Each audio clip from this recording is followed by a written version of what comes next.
오늘 말씀은 요한복음 8장 1절부터 11절 말씀입니다. 우리가 잘 알고 있는 가늠하다 붙잡혀온 여인에 관한 말씀입니다. 어제 7장에서 예수님이 거부를 당하고 예수님을 잡고자 하는 무리들이 있었습니다. 그리고 갈릴리에서는 선지자가 나지 못한다라고 말을 합니다. 바리새인들에게 이런 공격을 당하시고 예수님께서는 감람산으로 가십니다. 오늘 1절 말씀에서 예수님께서 위기와 그리고 갈등과 인간들을 대면하면서 그 힘든 것을 감람산에 가서 기도하심으로 하나님께 아뢰므로 해결하십니다. 충전과 회복이 필요할 때마다 예수님은 홀로 기도하셨습니다. 힘을 얻고자 하실 때 습관이셨지요. 이 말씀에서 저는 그럼 나를 위해 충전은 어떻게 하고 있는가? 하나님 앞에서 회복하는 것이 가장 중요하고 힘의 근원이신, 생명의 근원이신 하나님 앞으로 나가는 것이다. 새벽과 밤에 우리가 주님과 함께하는 시간이 필요합니다. 기도하며 하나님 앞에 문제를 앓을 때 분명히 하나님께서는 새 힘을 주십니다. 그것이 하나님의 은혜이고 사랑의 손길입니다. 예수님께서는 기도하심으로 새 힘을 얻어 아침에 다시 성전으로 들어가십니다. 그리고서 가르치십니다. 예수님의 사명 중에 하나가 가르침이셨습니다. 병고침과 가르침. 이 가르침의 본질에 충실하셨습니다. 힘들지만 하나님께서 맡겨주신 보내신 뜻 사람들에게 알려주고 깨우치고 하나님의 통치 그리고 하나님의 주권이 온전히 하나님께 있음을 그리고 하나님 나라에 있음을 말해줍니다. 여기서 우리가 말씀 사역이 중요함을 다시 한번 깨닫습니다. 제자반과 교회 학교에서 말씀을 나누는 것이 예수님의 사역을 본받는 일입니다. 예수님께서는 성전에서 가르치셨습니다. 우리가 말씀을 언제 가르쳐야 할지, 또 어떻게 가르쳐야 할지, 어디에서 가르쳐야 할지 지혜가 필요합니다. 말씀을 증거할 때 하나님의 능력이 나타나기 위해서 우리도 최대한 지혜를 모아서 적합한 장소, 때에 맞게 가르쳐야 함을 배웁니다. 3절에서 예수님의 사역이 그렇게 쉽지만은 않습니다. 서기관들과 바리새인들이 반대파로 나서고 항상 갈등과 문제가 있습니다. 우리도 마찬가지입니다. 하나님의 뜻을 따라서 하나님 일을 섬기는데 왜 이렇게 어려움이 있을까? 말을 한 번 금방 따라오면 좋겠는데 왜 그러지 않을까? 또 뒤에서 수근거리고 함정에 빠지려고 할 때는 더 참담합니다. 여기서는 더욱이 서기관들과 바리새인들, 율법을 잘 지키고 보기에는 잘 믿어 보이는 사람들이 예수님의 걸림돌이 됩니다. 여기서 저는 다시 한번 사람은 믿을 대상이 아니라 이해하고 사랑하고 품을 대상이구나. 예수님 앞에 음행 중에 잡힌 여자를 데려와서 묻습니다. 이 여자가 간음하다가 현장에 잡혔습니다. 율법에서는 돌로 치라고 명하였는데 선생님은 어떻게 말하겠습니까? 근데 이것이 지혜를 얻고자 함이 아니라 예수님을 어떻게 고발해서 잡을까? 예수님을 시험하기 위함입니다. 예수님을 공경에 빠뜨리기 위함이었지요. 여기서 돌로 치라 하면 사랑하라고 가르치신 예수님이 이율배반적이 돼버리고, 또 로마 법상으로도 함부로 사람을 해하지 못하는데 사회적인 문제가 됩니다. 그럼 돌로 치지 말라 하면 여기에 말한 것처럼 모세가 율법에서 말한 그 율법을 깨트리게 됩니다. 이래도 문제고 저래도 문제인 상황에 부딪힌 거죠. 근데 예수님께서는 여기에 화를 내시거나 시험에 쉽게 반응하지 않으십니다. 제3의 방법을 찾아야 하는데 손가락으로 땅에 무엇인가를 쓰시면서 시간을 버는 지혜를 갖습니다. 저는 이 순간에 예수님께서 땅에 쓰시면서 하나님의 지혜를 강구했겠다. 우리가 위기에 막다뜨렸을 때 내 뜻, 내 생각이 아니라 하나님 잠깐이라도 부르면서 도움을 요청하는 기도. 내 뜻이 아니라 하나님 뜻이 무엇일까 한번 잠깐이라도 생각하는 지혜를 배우게 되었습니다. 그러면서 예수님께서는 거기에 답을 하지 않으시고 질문으로 대응하십니다. 너희 중에 죄 없는 자가 먼저 돌로 치라. 저는 이 말씀이 저에게 이렇게 들렸습니다. 너희 중에 죄 없는 자가 있느냐? 8절에서 6절처럼 다시 한번 몸을 굽혀서 손가락으로 땅에 쓰십니다. 9절에서 이 사람들이 양심의 가책을 느끼게 되죠. 어떤 맛을 쓰셨길래 이 사람들이 양심의 가책을 느꼈을까?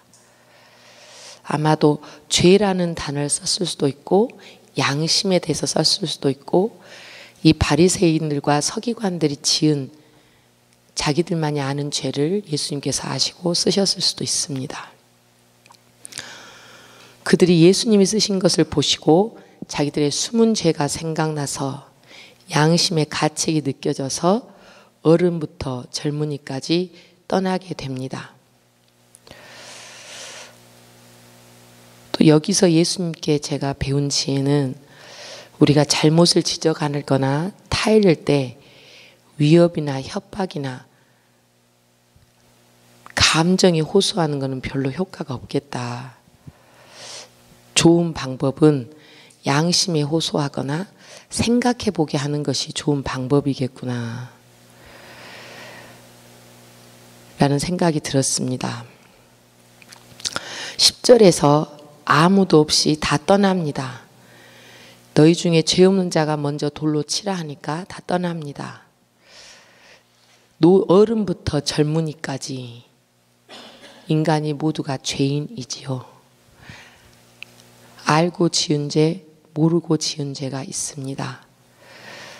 나는 아무 죄도 짓지 않았다. 이 말을 할 수 있는 사람이 몇이나 될까요? 하나님 앞에서 우리는 죄인임을 다시 한번 고백합니다. 11절에서 예수님께서는 너를 정죄한 자가 없느냐, 그러니까 주여 없나이다. 예수께서 나도 너를 정죄하지 아니하노니 가서 다시는 죄를 범하지 말라고 하십니다. 예수님은 정죄하시는 분이 아니십니다. 중풍병자도 38년 된 병자도 치유하실 때 다시는 죄 짓지 말라고 하시고 죄를 용서해 주셨습니다. 죄와 치유의 관계가 있지요. 이 여인의 마음에 분명히 내면에 상처가 있었을 것이고 외로움이 있었을 것이고 아픔이 있었을 것입니다. 예수님께서는 죄를 용서해 주심으로 이 여인의 마음까지도 치유해 주신 줄 믿습니다. 예수님의 사랑, 진정한 사랑을 느낍니다. 저는 여기서 영접기도 처음 부분에 나는 죄인입니다. 고백으로 시작하죠. 우리는 죄인입니다. 이렇게 고백할 때 예수님께서 요한복음 3장 17절에 하신 말씀, 하나님께서 나를 보내신 것은 세상을 심판하는 목적이 아니라 예수로 말미암아 세상이 구원받도록 하기 위함이다. 예수님께서 이 땅에 오셔서 우리를 불러주신 이유는 우리를 사랑하셔서 죄를 씻어주시고 구원하시기 위함이십니다. 로마서 8장 1절부터 2절에 보시면 그리스도 예수 안에 있는 자, 그리스도 예수 안에 있는 자는 결코 정죄함이 없고 그리스도 예수 안에 있는 것이 참 자유라고 말씀하십니다. 생명의 성령의 법이 죄와 사망의 법에서 너를 해방하였음이라. 이 말씀이 오늘 우리에게 주시는 말씀이십니다. 내가 너의 죄를 용서하였다. 보혈의 피로 너의 죄를 덮었고 씻어주었다. 내 안에서 참 자유를 누리라고 말씀해 주십니다. 우리 성도들은 생명 안에 있습니다. 예수님의 구원 안에 있습니다. 십자가의 피로 분명히 씻어주셨고 깨끗게 하셨습니다. 그러면서 예수님께서 말씀하십니다. 다시는 죄를 범하지 말라.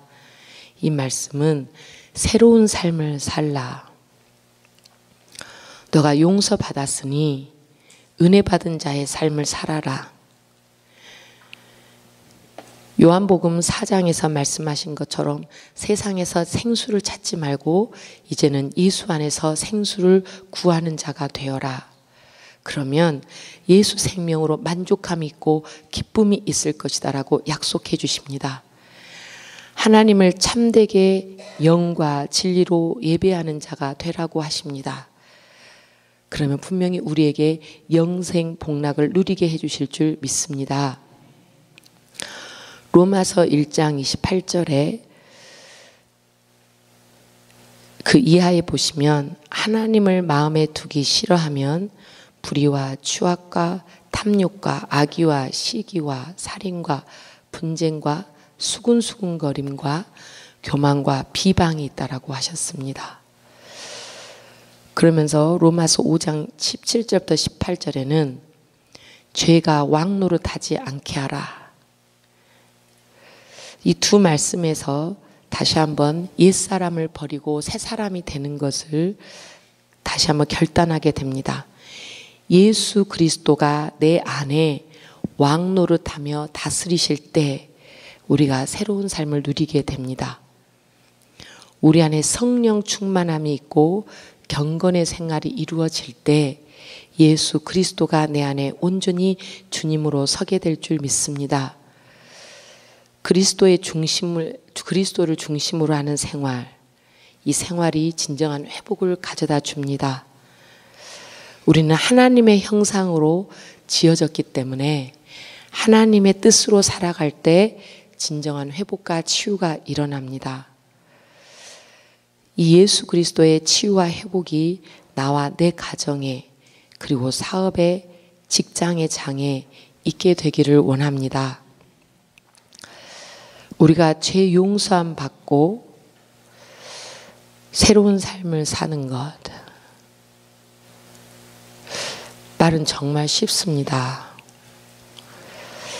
제가 저 자신에게 어떻게 새로운 삶을 살겠느냐 라고 질문을 하는데 보이는 것은 십자가의 예수입니다. 내가 죄를 날마다 지을 건데 안 지으려고 하지만 내 마음속에서도 일어날 수 있고, 그런 나 온전히 내가 십자가 예수님을 바라볼 때 죄에서 조금이라도 멀리할 수 있겠구나. 예수 그리스도의 목숨까지 주신 사랑, 그 오직 예수 그리스도를 바라보면 우리가 예수 제자로 살아가게 될 줄 믿습니다. 주님, 나의 힘으로 할 수 없사오니 예수 그리스도의 십자가의 능력으로 저를 지켜주시고 붙잡아 주옵소서. 이렇게 결단하고 났더니 우리 다음 주에 월요일날 말씀 8장 12절 말씀, 나는 세상의 빛이다라고 약속해 주십니다. 세상에 비치신 예수님을 만나게 되고 어둠 속에 있지 아니하며 생명의 빛을 얻게 됩니다. 오늘 말씀에서 다시는 죄를 짓지 말라고 하셨습니다. 과거의 죄와 허물과 방황 속에 있는 우리에게 분명히 예수님께서 만나 주셨고 살 길을 주셨고 빛을 주셨습니다.